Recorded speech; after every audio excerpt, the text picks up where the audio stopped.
Good morning to all of you. To Gisela, supporting us from the studios. Good morning to all those who make this broadcast possible, and to everyone tuning in from different parts. We start today's briefing with the unfortunate death of a 67-year-old woman from Havana and the municipality of Arroyo Naranjo. The patient suffered from hypertension and her symptoms evolved rapidly. She developed symptoms on August the 14th, was admitted to hospital on the 16th, and by the 19th, her symptoms had worsened. She was sent to intensive care and a PCR test for COVID-19 was conducted. The patient's symptoms developed rapidly. She was treated in accordance with our established protocols, but unfortunately died as a result of complications associated with the virus. We send our condolences to her family and friends. An autopsy was performed, as is established by our protocols, during which a lung tissue sample was taken and tested for COVID-19. The sample came back positive. I repeat, we deeply regret the death of this lady. Today, 1,136 people are hospitalized in Cuba. 42 are under observation. There are 554 suspected cases and 540 confirmed active cases. Yesterday, over 5,000 samples were processed. 5,224 were processed in our various molecular biology laboratories to detect the virus COVID-19. 1,762 were processed at the Pedro Curi Tropical Medicine Institute. 823 in Villa Clara's Hygiene, Epidemiology and Microbiology Center.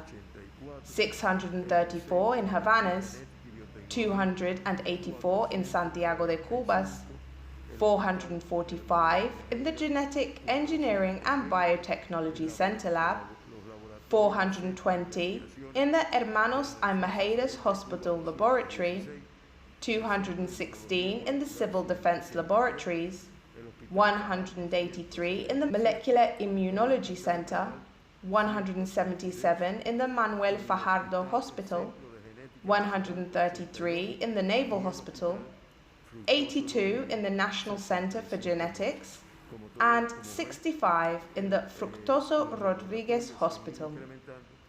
As you can see, the number of laboratories processing samples has increased, which has allowed, and will continue to allow, us to study an increasingly higher volume of samples. Of the 5,224 samples processed, 17 tested positive for SARS-CoV-2 and COVID-19. This brings the total number of samples processed in the entire country since the pandemic began to 351,663, of which 3,582, or 1.02%, have tested positive for the virus. Samples from all of the country's provinces were tested, the most from Havana, with 3,556. 318 were processed from Artemisa, 483 from Villa Clara, 165 from Matanzas, 124 from Pinar del Rio, and 98 from Santiago de Cuba. I repeat, samples were taken and studied in accordance with the epidemiological situation in each territory. Of the 17 positive cases diagnosed yesterday, 12 are Cubans, while 4 people contracted the virus abroad. Of these, 11 are confirmed case contacts, while it has not been possible to determine the source of infection linked to 2 cases. So, of the 17 confirmed cases yesterday, 12 are Cubans. Of them, 10 are confirmed case contacts, for a total of 2,946 people, or 83.6% of all diagnosed cases since the start of the pandemic. A high-risk group, as you can see. It has not yet been possible to determine the source of infection linked to 2 cases, for a total of 247 cases of this kind since the pandemic began. 4 of the 17 cases yesterday contracted the virus abroad, bringing the total to 333, or 9.4% of all diagnosed cases. Of the 702 cases confirmed in the last 15 days, it has still not been possible to determine the source of infection linked to 13. 7 from Havana, 3 from Artemisa, 1 from Matanzas, 1 from Holguín, and 1 from Villa Clara.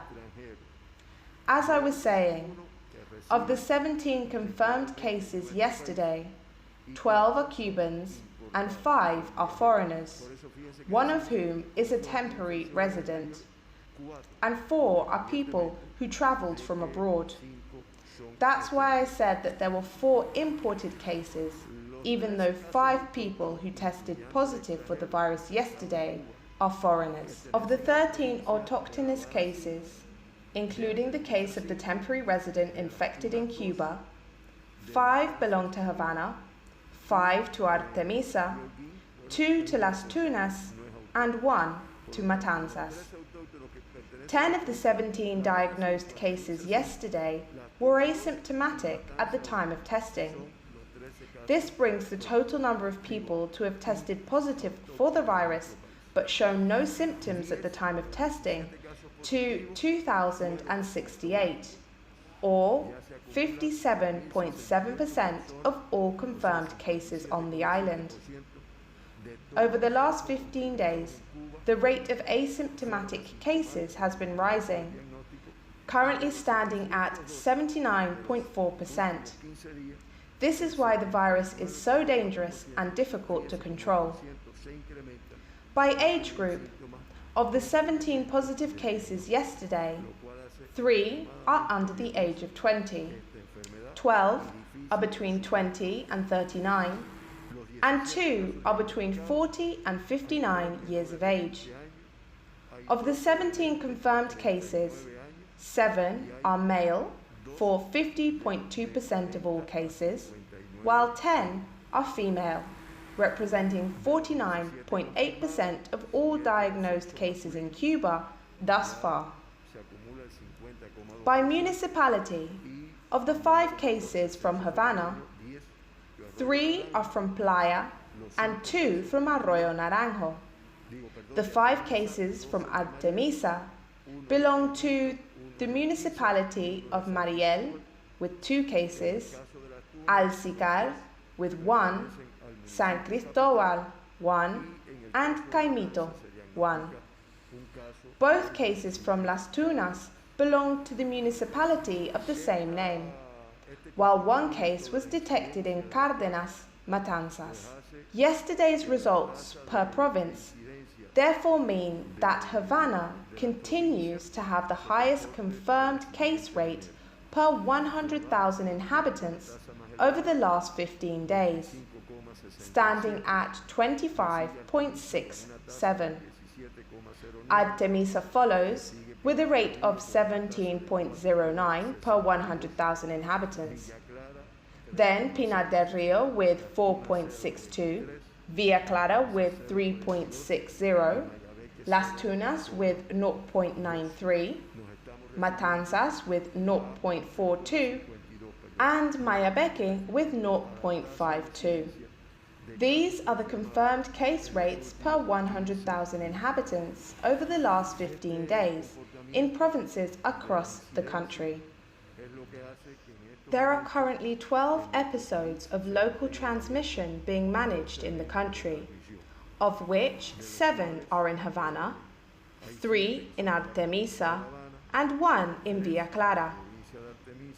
And yesterday, another episode was confirmed in a neighborhood in La Palma, Pinar del Rio, given the number of cases reported in the locality, 16 to be exact.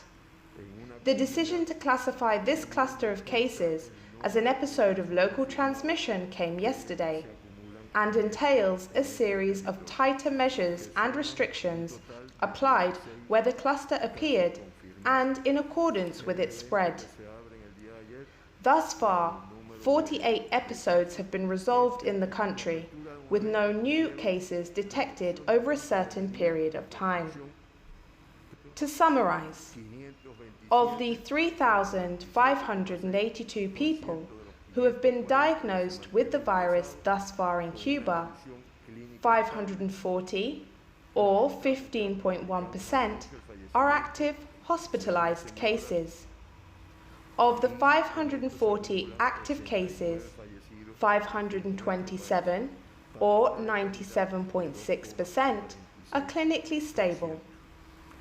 As I stated at the beginning of the briefing, we regret to report the death of a female patient yesterday, bringing the total number of COVID-19 fatalities in Cuba to 89, for a mortality rate of 2.46%. As I always mention, 2 patients were previously evacuated at the start of the pandemic. Yesterday, another favorable statistic, 58 people were discharged from hospital, 45 from Havana, 9 from Artemisa, and 1 each from Villa Clara, Guantánamo, Santiago de Cuba, and Pinar del Rio. This means that to date, 2,952 people, or 82.4% of all confirmed cases in Cuba, have recovered from the virus. 3 patients continue to be in a critical state, and 10 reported as serious. All are being treated in our intensive care units. 1 patient at the Pedro Curi Tropical Medicine Institute went from serious to being closely monitored yesterday, while 2 others joined the group of serious patients. This is the situation in Cuba. Today, with a lower number of cases than we have been seeing recently, but also the regrettable death of 1 patient. Now we are going to turn our attention to the world. As of yesterday, COVID-19 continues to be present in the same 185 countries.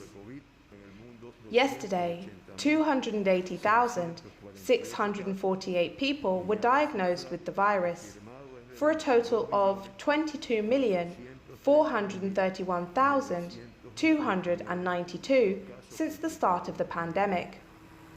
6,650 people died of the virus yesterday, for a total of 787,773 and a mortality rate of 3.51%. The region of the Americas, which continues to be the epicenter of the pandemic, reported 143,846 new cases yesterday, for a total of 12,061,180 confirmed cases, representing 53.76%, practically 54%, of all cases worldwide. A high number of deaths were also reported in the region yesterday, 4,319, bringing the COVID-19 death toll in the Americas to 431,526, and a mortality rate of 3.57%. Just like yesterday, over 1,000 people died of the virus in the United States, 1,356. 1,212 people died of COVID-19 in Brazil, and 977 in India. The United States continues to top the list of countries with the highest number of cases, with over 5.5 million. 5,529,842 to be exact. Brazil has 3,456,652 confirmed cases, while India has 2,836,925. These are the top 3 countries with over 1 million confirmed COVID-19 cases in the world. This is the information that we have on the behavior of the pandemic in Cuba and the world.